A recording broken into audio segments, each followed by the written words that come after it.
Well, after this insightful session, it's time for another interesting panel discussion on catalyzing Bharat's progress, empowering small businesses with tailored credit products and journey. Let's welcome our co-panelist here on stage, Mr. Aseem Dhru, Managing Director and CEO, SBFC Finance Limited. Mr. Rohan Juneja, Managing Director and CEO, TruCap Finance Limited. Mr. Mayur Modi, co-founder and co-CEO, MoneyBoxx Finance Limited. Mr. Ashish Mehrotra, CEO and MD, Northern Arc Capital. And our moderator for this session, Mr. Shashank Shekhar, co-founder and head of consulting, The Digital Fifth. Let's welcome everyone on stage, ladies and gentlemen, and here we begin. Okay. Hello, everyone. So thank you for being there. We'll just get into a very interesting topic, and it's very timely, right? We keep on talking about MSME credit, right? And which is, there are lots of challenges. There is a fact that we keep on talking about that only 10% or 15% of MSME has an access to the formal lending, right? But before we get into the MSME lending, we will try to get into the dimension that why the growth of the small businesses, right? Particularly MSME, which is largely also self-employed kind of thing.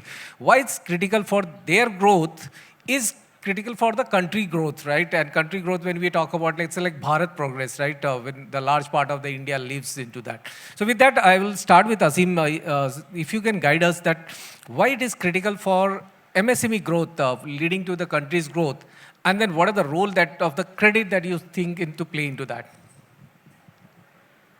So before we get into that, a little bit of context to history of how we have got here so far. So if you see that after independence, we were an agrarian economy, and you would have classical economics would have said that we should have migrated our people from agriculture to industry, and that's how the progress should have happened, which is the road that China took as an example. For multiple reasons, that never happened in India. Industry never took off because at that point of time, availability of capital was a severe constraint. Private sector had really not emerged except for a few groups like Tata's, but they also were extremely small at that point in time. And the government was the only one really driving capex. So effectively what happened was our people, because they could not move from agriculture to industry, moved from agriculture to trade and services. So we had a unique ecosystem that developed that lot of people, they're not entrepreneurs. They're just surviving because they had no other option. They have created a small setup in a local area. And those days, India's road structure also used to be extremely bad. The rail infrastructure used to be extremely bad. There was no air infrastructure. So effectively, people lived in a neighborhood. They never traveled outside that neighborhood much. So they would live in their village, maximum up to a district. So what happened was that every little village, every little town developed its own infrastructure of all the services. So today, if you look at every town in India, barring none, you will see that at every street corner practically, you will have a kirana shop, you'll have a chemist shop, you'll have a barber, you'll have a salon, you'll have a garage, you'll have all services everywhere, in every location, which does not happen anywhere else in the world. So we created that unique ecosystem. Secondly, a lot of our people went into trade and wholesalers, stockists, etc. of MNC businesses. So it started with the levers and the Colgates and then Exides of the world. And then slowly, as Indian businesses also emerged, these units came in. And then at the third level, you had basic manufacturing, which was mainly converters. So for example, a Tata Steel would make a hot rolled steel or a cold rolled steel, and then converting that into a finished product, into a salia that goes into construction or into a pipe, etc. So that basic conversion business is how our industry really began. So effectively what happened was that whether you look at employment, whether you look at GDP data, whether you look at export data. And what were we exporting? We were exporting basic commodities. We began by exporting agricultural commodities. We began by exporting cotton. We began by exporting basic commodities and basic conversion. For example, India started using labor as an advantage, the cost of labor as an advantage the first. So what did we do? We first moved diamond into India and saying that we will just process the diamonds and sell it back. And that was 95% of the world's diamond passed through Surat and Bombay. So effectively, later on, the Infosys and the Wipros and of the world got the call center businesses in, got the IT services businesses in. So effectively, what happened was that we have a large manpower, lesser skilled, with lesser abilities to do things on their own, that went into this business. So what happened was that it was not strategically, it just so happened that these small businesses became the backbone of the Indian economy. And with now all data points to that direction, that if you want to lift India, you will have to lift this entire segment of businesses to the next level, because we are a nation of shopkeepers and small businesses. We don't have too many large corporates. I mean, if you look at BSE data, it will tell you and you take any cutoff, it will tell you that how many companies are there in this country. 0.4% of all the entire universe is probably listed. Within that, if you say that how many have a market cap of say $1 billion and above, then the number comes down to what, under 300. So that's the depth of the market that we have, and therefore small businesses become critical to the growth of the country. No, I think amazing perspective from the history, right, and guiding us on the importance. So Ashish, I'll come to you. Continuing from that direction, like now we understand that their growth is very critical, but capital access is still a challenge for them. These small players, small businesses. So how do you see that role of the credit playing into the helping these guys to scale? Hey, thanks, sir. I think the other piece, just to add to Aseem's point on the way we look at India landscape and the way we look at the contribution on GDP between MSME is about 30%, correct? And 40% of exports, 110 million employment. So it's a large sector. Unfortunate piece is that only 10% get access to formal credit. And you look at the smaller businesses, you will be surprised. 70% have no access to any formal credit, correct? So I think the role for all of us, the way we look at it is the flow of credit becomes quintessential key to ensure the systemic growth of these small and medium-sized businesses. And that means both the product innovation and the credit delivery then becomes the core of it. Whether it happens through the supply chain finance, whether it happens through a structured lending product, through a working capital cycle, I think all of them will play a key role to provide access. The way we look at it at Northern Arc and the role we play, this is quintessentially one of the largest sector for us because we are very sectorally focused. We operate in 7 sectors. This constitutes almost 35% of our balance sheet and maybe 30-40% of our GDP. Is that we not only enable the flow of credit, but we also participate through risk enhancement structure so that we can create a lot of securitization and availability of credit going beyond banks. Today, when you look at it, the 51% of the credit which is available comes from the banks and the formal structure.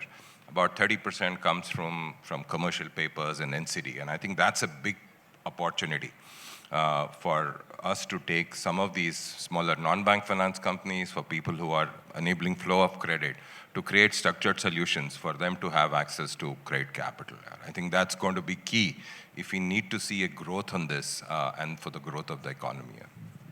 Thank you, Ashish. So, Rohan, I'll come to you. So now we have a good perspective and importance of the credit, but still, as Ashish already told, that large population is still doesn't have access to the formal credit. What are the challenges that you see? Why do they don't have an access? What are the typical challenges, be it on documentation, be it on the onboarding or anything person? What are the challenges that you foresee? So I think the challenges are several. From a consumer standpoint or from a small business standpoint, the bigger challenge is also many of the large lenders have not specifically focused on this sector due to several reasons. I think the simplest reason that one can pick off is the cost of acquisition and cost of servicing this customer. So it's not, as easy to acquire a small business customer, look at all the documentation. While a bank may be able to look at the documentation, financial services providers can look at it. The question is, what kind of documentation can this small business provide to you? So there are specialized lenders that focus on the assessed income product as well, but the ticket size of lending to the customer makes it very expensive in terms of cost of acquisition, number one, for a lender. Number two is also cost of servicing and cost of collecting on this customer, because some of them, especially in the interior parts, are not used to formal banking channels. They have not probably borrowed earlier. They're not used to putting all the money in the bank account, for instance, which is day-to-day challenges that you do encounter with the customer. That's number one. I think the other part also is, you have specialized lenders here, for example, who focus on the small ticket business loan segment. But as the balance sheet size becomes bigger and bigger, the question is, do you still continue to service the small business customer on a smaller ticket size? Because then loan growth will become a challenge, at least from a value standpoint. So that's a practical challenge I think a lot of lenders have to live with. That is one of the reasons, at least my personal view, is why a lot of these small businesses have not been able to be penetrated as easily, because it doesn't really move the needle for many of the large lenders. And the first point that I mentioned, which is probably the most important, the cost to acquire, source, service, and collect on the customer is the biggest challenge for many lenders. No, thank you, Rohan. So I can understand that when you spoke about the documentation. So I was working with one of the bank and they were into lendings. And I was talking about the CCOD product, which is quite popular with the bank. And when I started looking, they wanted to revamp the journey. And when they said that, okay, can I have the loan documentation? They started giving the file of this kind of the bundle, right? Book size. And that was also the secured kind of the product. So that's definitely, I echo that kind of the challenges are there. So Aseem, before I come to Mayur, I'll just come to you. So typical challenges when he spoke about the growth of the small ticket-based loan size of it. How do you see that? Is it a really challenge that for the lenders, like after some time it's become very difficult, or they can still build that kind of sustainable business model around that small ticket loans? See, in a jungle, the elephant is worried about the size of the jungle and the quantity of food available. The ant has to worry about their own digestion capability. So we are ants in the jungle. There is enough food out there. So it is not that we need to worry about growth or where it's going to happen, what will happen. We are a very large country. We are credit deficient and penetration of credit is low. ये रघुकुल रीत 40 साल से गाना गा रही banking system और अगले 40 साल तक गाने वाली है. No, तो this is not going to get solved in that easy. So there is a long runway of growth available that nobody needs to. And आज तक मेरे को बता दो 92 से NBFC मैं तो देख रहा हूँ. कौन सी NBFC मरी because growth नहीं कर पाई. NBFC actually मरी growth ज़्यादा कर लिया जो नहीं करना चाहिए था. So the concern really of all lenders, is that are you taking the business that you can digest and you can deliver? That's the only worry, and that's the only thing that keeps us awake at night.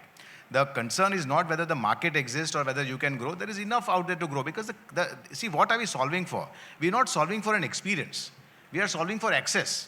Basic access to credit is a challenge, but why is that? It is not that banks are stupid. Banks are smart, or and they don't want to lend to that segment for very good reasons. One of the reasons could be cost. The other reason also is that it is a higher credit risk segment, which is like going to give you a higher credit cost. So banks don't want to get into that higher credit cost segment, and therefore they have stayed away. Now, what is the problem in this segment? The problem in this segment is that your customers are ubiquitous. They're there everywhere. But they're not in one location, that you can go and just trap that location. They're there across the country. So you need to create a distribution capability that goes all across the country if you want to reach out to that business. So that adds to your cost. Your cost of operations, then booms up. Secondly, there is no digital collection that works. You have to have boots on the ground that goes and knocks on wood. So that is another credit cost, that builds up. Your collection cost builds up on top of your already higher operating cost. So you are going to operate in a higher credit cost model, higher operating cost model. That's a given. Plus, as an NBFC, your cost of funds also is going to be higher than what it is before banks, especially in a credit deficient environment as of now. So then you are going to operate with a higher cost of funds, higher cost of operations, and higher cost of credit. Which means what? You need to be able to have a higher lending rate to be able to pull this circus off. So, so the real challenge, is that how do you create a environment, and how do you create your DuPont ROE tree that leads to the right returns at the end of what you are looking at. So the challenge, is not so much to lend. The challenge is not so much, to grow. The challenge is to lend right, collect that money, and to get the right returns at the end of it. That is the core challenge. Absolutely. to the point, Aseem, thanks. Mayur, I'll come to you. So he spoke about that cost part of it, like cost of acquisition. So before getting into the other side of the cost and all these things, how do you see that these challenges can be solved? Maybe, or what are the trends that you feel, at least into bringing the cost of acquisition to bring it down with respect to this large segment of the consumer? See, I agree what Aseem said. I think there's a huge cost of acquiring this customer, servicing this customer, and there's a credit cost, and there's OPEX cost, and then there's a collection cost. Now, what do? If you have to serve this customer, obviously, lending rate is one that you can charge a certain rate of interest. But beyond that, what? So I think the only thing that you can do is technology. I think, you cannot replace all your costs, all your OPEX with technology.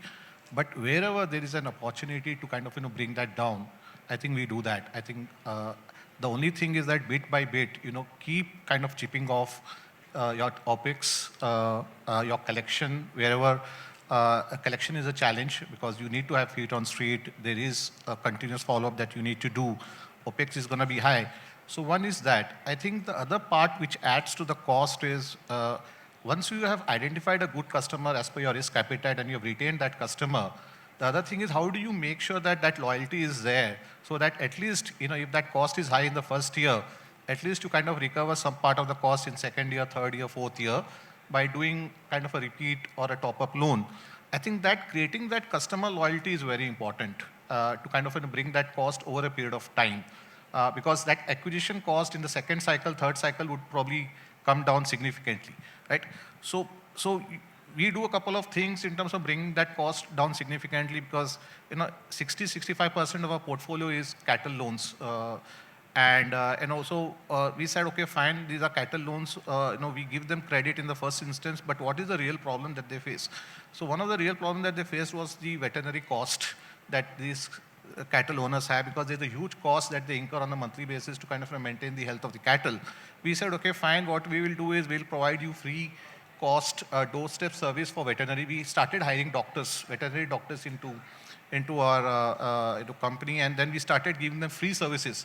So that created a kind of ecosystem for them. Okay, fine, MoneyBoxx is not only giving them credit, but it is also providing them veterinary services, which is free of cost, which probably saves them around 12,000 to 15,000 rupees on a yearly basis, which is a huge saving for them. And it's a doorstep service. So that creates brand loyalty with us. And then they kind of come back to us and kind of, ask for repeat loans. So these are some of the things that we do. And then being an NBFC, obviously you cannot do much in terms of product innovation because, there's a regulatory thing that you need to kind of follow. But some of the other things that we do is we try and embed some of the other products with our credit, offerings. The biodigester, because of the fact that, again, they are farmers, they need some of these, services. We have started providing them biodigester. We have kind of attaching to the loan product that we do, wherein the cost of EMI only increases by 25-30%, but he saves a lot. He saves a lot in terms of his cooking gas and other kind of problems that he has by kind of, resorting to other fossil fuels. So these are some of the things that you can do. I think you keep innovating, you keep kind of bringing down your OPEX. I think that's the only thing that you can do. So, fine. So, Ashish, I'll come back to you again. This segment also is very diverse, right? Very complex. Profiling of the customers varies, be it on the traders, manufacturers, right? All sort of things, right? And their needs also may differ, continue to maybe working capital. And within the working capital also the differences will be there. So how do you, as a lender, look at that, try to understand that needs of these diverse kind of the customers and try to customize your credit product so that it can suit. So if you can, from the lender point of view, if you can throw some light around that tip. Sure. I think, if you look at it, this sector, it's pretty diverse. And, Aseem spoke about manufacturing, supplying, agri products, and so on, so categories, about 16,000 odd business segments and categories. The two big pieces, which is the information asymmetry, and the second is pricing of risk. The risk is reality. It tends to be cyclical in nature. And, the cost of acquisition, cost of servicing get built in. But I think the two big pieces, when you're creating a product solution, are you pricing for risk? Are you underwriting for risk? I think those becomes two big pieces. What we are seeing suddenly with the advent of fintech, with the advent of India Stack, and the account aggregators, Oken, all coming into place, addressing the two big issues. One is the information asymmetry and access to the information. That, to my mind, will significantly go to enhance the credit scoring models. And I think those are the key pieces as you look at it to handle a country which is as large and as diverse as India is. The second, the payment, the account aggregator is solving that problem to a large extent with the access to the account information, the flow rates. That means then you can create both the short-term and the long-term products in a nature that you are able to price for risk and yet offer a value to the end customers.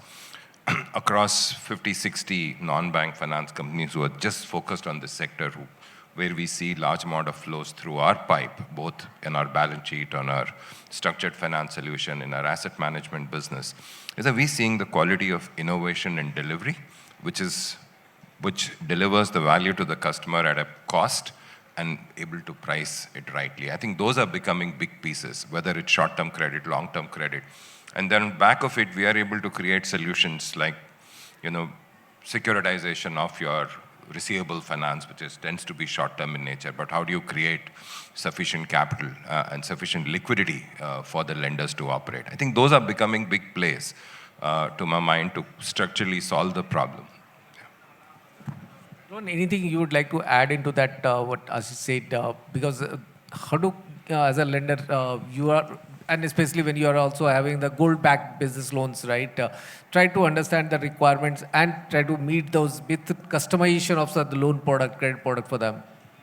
So, I mean, gold was an innovation for us. We had never planned to do gold lending when we started the business about 5.5 years ago. What we realized with the customer that we're serving is, firstly, the kind of documentation that was required for an unsecured business loan was very arduous for them to provide to us.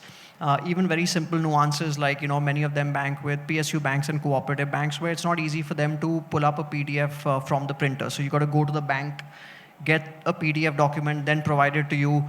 We found it very challenging to get first-time right files with this customer, where an inordinate amount of time was then spent between the sales team and the customer in getting the file to credit. So in the lead to login ratio, for example, there was a wastage of almost 90%, which means for 2 to 3 days, when the sales coordinators are trying to log in a file, the lead to login ratio would be a drop off about 90%. So, the cost of operations then becomes even higher. So what we did think about is, can we lend to the customer without taking Dukaan and Makaan as collateral? Or for this customer, what's easier collateral for them to give us? And gold was what came to our mind. Obviously, the caveat there being to build out a gold finance business is extremely expensive, at least at the inception. So it's a long-term, long-tail ROA business where for the initial year, the CapEx and OpEx is fairly high. But it was a much easier way that we thought we could develop this product for the end customer. Knock on wood, today we've built a good business around it. We have 4 large co-lending partnerships with much larger lenders. And at least what we are trying to do is we want to collaborate with the larger lenders to piggyback off their capital, because as an NBFC, the reality is, especially of our size, we'd never be able to match the cost or the quantum of their capital. So we'll piggyback off them in co-lending relationships where they are lion's share capital contributors while we do the entire hard yards on the sourcing, servicing, collection for the customer. And for that, we built out a branch network. It's been fairly good for us. In terms of other product innovation, I think, you have to be fairly specific. So what Mayur spoke about as well is they have a focus on the cattle industry, for example. There are certain subsectors that we have chosen, and then you have to cater that product specific to that customer, but make it fairly easy for that customer to give you the documents that are required or whatever else is required, while also keeping in mind what Aseem spoke about earlier is maintaining a certain level of credit costs. Because, the two things which are completely out of your control in some shape or form, one is cost of funds, which is depend on a lot of exogenous factors. Cost of credit is on your control because it's based on your underwriting, but there are a lot of other things besides underwriting that go into cost of credit as well. Thanks, Rohan. So I think Aseem, I'll come to you. So now we have spoken about that complexities with respect to MSME credit, and the journey is definitely what Rohan was talking about from time to touching the customer and the filing the file and the money getting disbursed to customer. It ranges, and I've worked in bank. It ranges from the 7 days in the good scenarios to almost 2 months kind of the time frame. And Ashish also touched upon some of this ecosystem, especially in the digital public infrastructure evolving and some of the framework like OCAN and all these things. Keeping all this in mind and the kind of the investment that government is also trying to make to continue to grow the DPI, how do you see that these journeys getting improved upon? So tomorrow, like at least the complete the TAT part comes down. What kind of innovation that you see? See, the absolute truth is that in banking and financial services, it's a services business, but we have not delivered services. So we have failed. We have become product companies. We are selling a product. None of us are delivering service. That's the absolute fact. How many customers you have met, or you yourself, you are happy with your bank, or wherever you took a loan from? I mean, we may all say we have designed this journey, that journey. All these nice words are used. Where not, we have TATs and we have end-to-end, zero truth networks. All this is fine. The reality is that did the customer go back home happy? When was the last time you read a review somewhere that I took a loan from this institution and I was amazed? Even today, after so much digitization talk, the only great customer feedback used to come from HDFC Limited's customer, not the bank. HDFC Limited's customer. They designed a simple journey of a simple product called home loans and did a fabulous job of it. And they delivered it at a cost to income. And those days, they had figured out KYC absolutely right before even RBI read about what KYC is. They used to compulsorily ask for every lender, every borrower and the family to come to their office 40 years back, even today. That hasn't changed. You have to go to their office, you have to go once. And the experience is fabulous. There is one person who will handle you right from there explaining the product to going and putting the documentation inside after taking it from you, putting it in a neat docket. In so many years, have you heard of them ever losing a home loan document? Have you ever heard anybody complain of that? This is called service. This is called delivery. This is called getting the journey right. This is called getting the experience right. After so many years and so much technology and so much automation, we have actually gone the reverse way. Customers are more unhappy with what they are getting now. So all of us have a job to do, and we have to look ourselves in the mirror first and realize that let's stop fooling ourselves. We are not delivering service. We are selling a product, and that's all we are doing, which is why all we are getting is complaints. You look at RBI data, all lenders across the board, all they are getting is increase in complaints, either because the bank or the lender was not transparent on certain fees, or certain thing was promised but something else was delivered. Or then with technology now there are problems. That there are compromises of data security. There are compromises of data intrusion. So now the complexities have only gone up. But have we really delivered an awesome experience to the customer? The answer is no. So this is very interesting insights and very frank opinion, right? But how to get it right? That's also the point, Aseem. And Ashish also, because you are also driving the large part of the pull going from your structure. So with you and how to get it right? Maybe. I think you have to be in the lending business, and loans are bought, everything else in financial services is sold. So, I think this goes back, there is massive.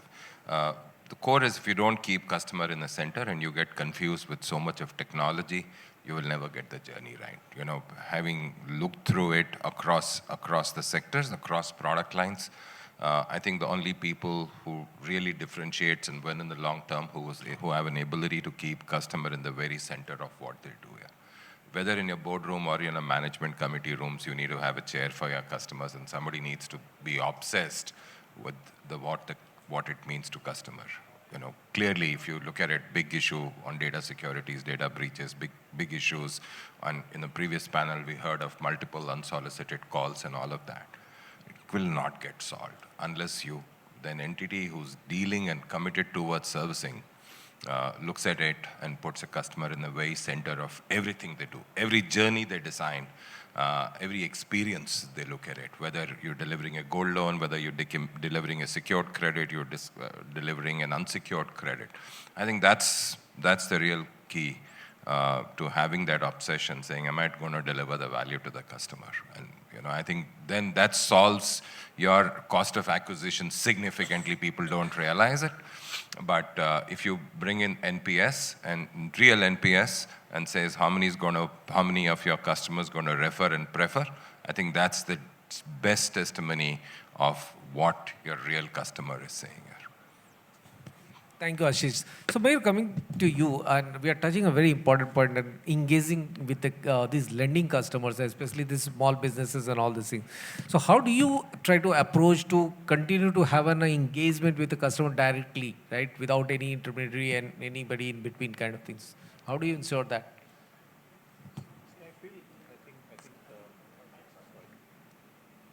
So I think what everybody has spoken is absolutely right. I think customer has to be the center of everything, right?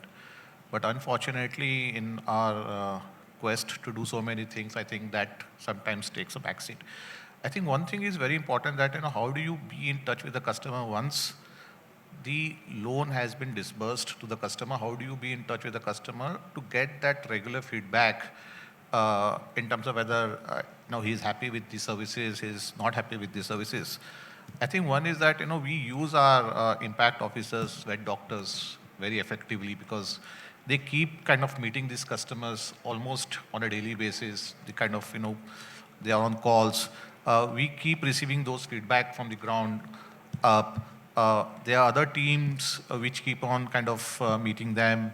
We kind of have a system in place wherein the first 10 days of the month, every credit officer, central credit officer, has to visit branches and meet customers to get a first-hand feel of what the customer needs. All business teams have to be on the ground, at least meeting customers and giving that feedback. I think that's the only way you can do. Be with the customer, be in touch with the customer, go and meet him at his place of business or residence and try and find out what is really happening. Otherwise, if you kind of don't do that on a very regular basis, and all that you get is, at the end of the day, you will get a lot of customer complaints, a lot of irritation in terms of customer experiences. I think you need to keep doing that, and it adds to the cost, but I think that's the cost that you need to take to be able to serve your customers better. Thanks. Can I come in? Let's just try and put a simple construct, 5-stage customer journey.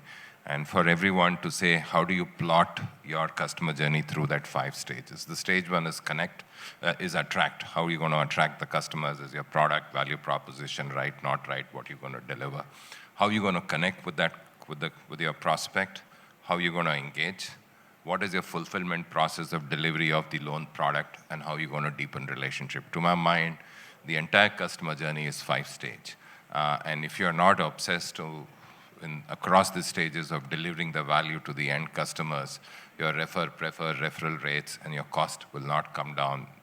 There will somebody who's delivering product, but the juggernaut will roll as long as there is a credit deficit in demand. But end of the day, markets, the institutions, and I think HDFC is a fine example, the quality of the institution they delivered 40 years ago. I think goes back to my first co-lending product before the co-lending became a patent, is way back in mid-90s when Citi and HDFC used to do. In those days, HDFC used to lend 5 lakhs and Citi used to take incremental exposure on that.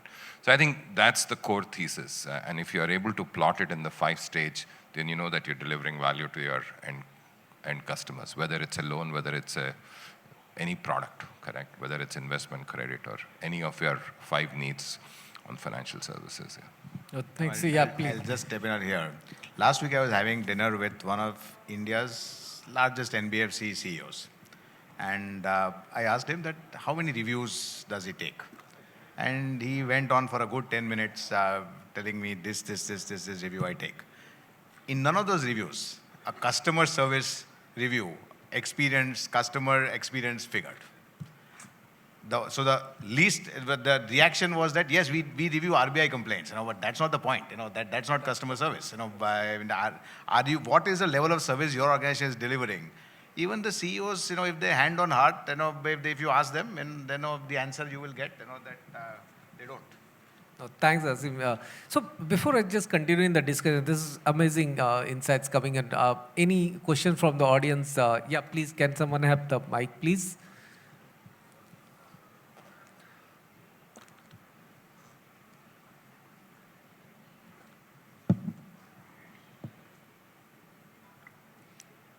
And if it's an open question, you tell, or if you have any specific question to a specific panelist, you can also suggest. Yeah, good afternoon. Probably question from Aseem. As far as I understand, although we have been talking about customer being the center, at the center, we tend to see that banking remains predominantly a seller's market. While if I look at any world industry, they're moving from a seller's market to a buyer's market eventually. How do you see that happening in the banking space? Do we see that happening maybe in near future? So see, what is the way banking has played out in India? You attract customer by saying my rate is the highest, and the other side you attract customer by saying my rate is the lowest, borrowing and lending. So effectively, as long as you are selling a product which is saying that my fixed deposit rate is highest, or a savings account rate I give 7%, etc., that becomes the only USP. Then the expectation from the customer, also see, you have to keep in mind that customers have migrated from nationalized banks. So they have seen an upgrade in their level of service. But also what has happened in the process of growth, all banks have become similar in terms of service delivery. So to that extent, there is 19-20 ka difference between Bank X and Bank Y. So the customer also has accepted that level of service. And the third problem is that, see, when you buy a product, suppose you buy a car, the car is manufactured at a plant. There is a QC that is done and then it is shipped out. So the car, you get the same experience whether you buy it from Baroda or you buy it from Chennai. But what happens in a service business is that it's a blind man and elephant story. You ask that, are you happy with your bank? Today your RM may be good and you may say, oh, yeah, very good bank, they are very dynamic. 3 months the RM will leave, new RM will come, and you will say, this RM doesn't even pick my phone call, horrible bank. So the problem is that, the standardizing service delivery at branches in a human delivered setup is always a very complex challenge. So it is not that one doesn't want to deliver service, but that has happened. So therefore, no bank has been able to attract customers by being a differentiator on service. It would become and the other thing is number portability. Now, just as telecom changed with number portability in the bank account system is being resisted. RBI is pushing it, and sooner or later it will come. But once number portability comes, then the market changes to a buyer's market where the buyer then can decide that I want to move bank and I can do it seamlessly, just as I'm able to do it on a telecom with a few buttons. So when the experience of, see what is happening in mortgages, in US, you don't need to sign documents again when you're moving mortgage from a JP Morgan to a Wells Fargo. You do it over the phone. The contract is already established. You don't have to redo the mortgage. In India, when you want to transfer a mortgage, you redo the stamping, redo everything. Why? Why are we making the customers do all that circus? So if you keep it simple, and today, imagine if you could just move your mortgage by just a phone call. How many of you would act on it today? I mean, you know that there's an interest rate differential between the rate you are paying and the rate you can get in the market. But you're not moving because the friction of moving is high, and plus there's a cost of moving.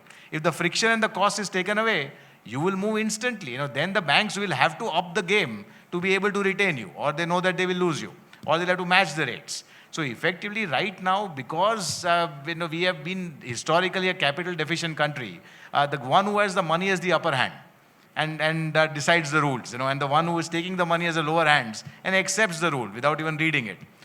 This will change as the market matures and as the systems mature and number portability will happen. You will see it will start to change then. Thanks, Aseem. I think one more hand is coming up. Can you just take care of the mic, please?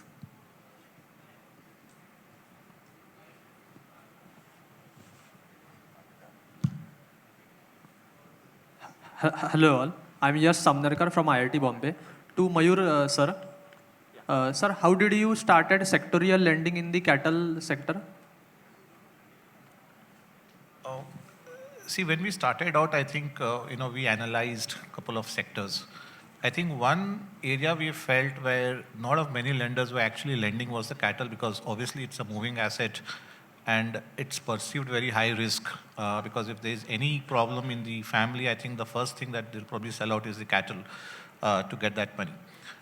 I think so there, obviously there is a high risk that was perceived in that sector, but there was also an opportunity because it was not catered to by a lot of players. I think the key was to kind of understand what is the cash flow and how is the cash flow kind of mapped throughout the year, because the cash flows in a cattle business is not even throughout the cycle in a year. I think it moves from summers to winters. The lactating cycles are very different. The cross breeds, I think the milk yields are very different. So we got into each and every detail of that segment. And once we were confident that, we have understood the true cash flows of a cattle business, we kind of started doing it on a small basis, and then we started building on that. Because there was no competition, we could kind of, get good quality customers, and, they were hungry for credit. I think the cattle business is such a beautiful business. If you actually understand that, you can actually double your income in 2 years, 2.5 years, because, once you buy a cattle and the loan gets paid off in 2 years, there's another 6 to 8 years left to milk that cattle and earn from that cattle. So you need to understand, I think it's very important, because the cattle yield in Haryana is very different from Punjab to Madhya Pradesh. So you need to kind of build that into your models when you're lending to cattle business. And then through the cycle, because the yield goes down in summers, it goes up in the winters. So you need to map those cycles and then probably lend through that cycle. Okay. Yeah, thanks. Thanks. So I think we touched upon most of the aspect, but I just wanted to bring in the other dimension which Ashish was also brought into, the co-lending. Do you see that co-lending is gonna evolve and to solve some of this issue? I don't know, service issues definitely, I don't think co-lending gonna solve it, right? But how the co-lending gonna solve the MSME credit access part of it? So maybe Ashish, you can just guide us into that. I think so, correct. You're creating a lot more structure and capabilities. Essentially, going back to the elementary, we're a diverse country, geographically spread out. There are different segments, and there is, to what I call as a hyper-local ecosystem, people specializing, like a man specializing in the cattle financing. But at some point in time, there has to be a middle which has an ability to aggregate, ability to structure, ability to create credit solutions. And I think that's a big role. To my mind, if you actually look at it in the MSME credit space, the co-lending is becoming a pivotal moving numbers. If you look at the recent CRISIL report, I think that, to my mind, is a big play. We run a pretty sophisticated platform called NPOS, which we, in a sense, kept it for Northern Arc itself, and now willing to open to other investors. We underwrite about 40,000 loans a day and across asset classes. So we, between MFI, MSME, secured vehicle finance, mortgage, and across the 6 asset class where we operate. And I think that's going to be a big piece. Among with 300 plus originators whom we work with, I think that's, to my mind, going to solve a lot of the issues, especially with regards to access. They are able to attract large number of customers because of their branch footprint. And as long as they are able to build a product continuum on top of it, saying what's their risk appetite, as a co-lender has a bigger risk appetite, I think that will solve, to my mind, a lot of issues with regards to flow of credit. And Rohan, would you like to add anything? Because you are also driving lots of the co-lending piece. No, certainly. So, see, as an NBFC, we are always dependent on the capital markets for capital, right? Be it debt or equity. And the reality is, I mean, we're a non-deposit-taking NBFC, so, tying up with a bank who has a much larger quantum of capital and their cost of capital is also much lesser. It's a win-win for the NBFC and for the bank, provided you can agree on a product.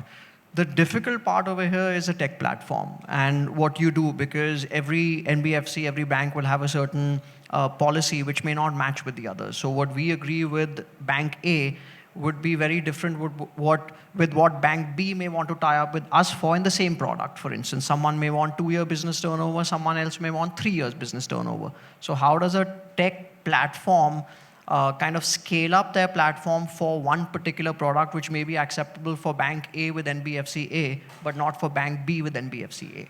So I think at least our experience so far, we've got about 40% of our book with co-lending partners has been on a common tech platform, which has been very hard. It's been from bank to bank, and that's been a challenge. Also, then you go down with, are you tying up with an NBFC with an NBFC, an NBFC with a private bank, or an NBFC with a nationalized bank? I think there as well, there are a lot of different nuances. And once you go into the integration and the reconciliation, that becomes the biggest challenge. I understand. These are the real challenges. So, Aseem sir, last, primarily to take that again, the discussion of the co-lending and touching upon the last point that we have been talking about, that customer engagement, then journey, and then also the service part of it. How do you see that these things moving in the co-lending space? Because there are two co-lenders coming together, and especially that where CLM1 and CLM2, which we thought may have some difference, but I don't want to get into. But how do you see this part getting addressed? So see, fundamentally, NBFC model itself is a weak model. It's a weak model because you are borrowing from a bank and you are lending to the customer of a bank. What are you doing in between? Logically. So what essentially the only reason NBFC sector has survived in India and thrived in India is because banks, enjoy being a little lazy. They make their money a little more easily than we do. So NBFCs became coolies of credit that really took credit from the wholesale market and took it down to the Indian retail consumers, especially away from the top 8 cities into the interiors. So that's the model that primarily emerged. So the RBI actually did a master stroke by solving a major problem. There are two problems they are solved. One is that on one side there is balance sheet, and there is an ability to take the assets, and the other side, there's an ability to get the asset, but there is weakness of the balance sheet to be able to absorb the assets. So in effect, what used to happen was that NBFCs used to borrow from banks and then lend, and then they would go and securitize those assets back, which was an expensive cost that was to happen. With co-origination stroke co-lending, they solved that problem by allowing it to directly go into the bank's books. Plus, banks would also put one more level of credit screening before it takes the credit in. So therefore, there's one more level of credit screening that happens. One more mature player looks at that screening, and therefore, hopefully, that will improve the asset quality over time. So essentially, co-origination, so co-lending is good for the customer. Also, it allows the NBFCs to go into the deeper market. Why is this being done? Because debt market in India has never emerged. It is for the last, I've not seen any finance minister's budget ever that doesn't give lots of talk on the development of the debt market. But the debt market in India will not develop until we have this SLR, CRR thing that distorts it. There is no yield curve. And without an yield curve, debt market won't happen. So what has happened that NBFCs have become only dependent on bank for finance. A AA, AAA NBFC can still go to the capital markets and do NCDs. But NCD में भी ultimate player कौन है? Subscribe तो bank ही करता है और या mutual fund करता है. It is not that there are other players out there subscribing to that market. So essentially the availability of capital is limited. The appetite for asset is large. So there is a gap in between that needs to be funded. And co-origination is a great way to fund that gap in a very elegant way. No, thank you. So I think it was amazing, insightful discussion. At least I could sense, get that lots of insights because MSME credit is a challenge, right? And thanks, panelists, for sharing your thoughts and talking about the real problem issues, like without any kind of the inhibitions. Thank you. And I think I'll continue on the MSME credit in my further sessions with Hartika. So thank you, everyone. Thank you, everyone. Thanks. Thank you so much, everyone, for this interesting session. Thank you once again. One group picture, yeah. Come forward a little bit.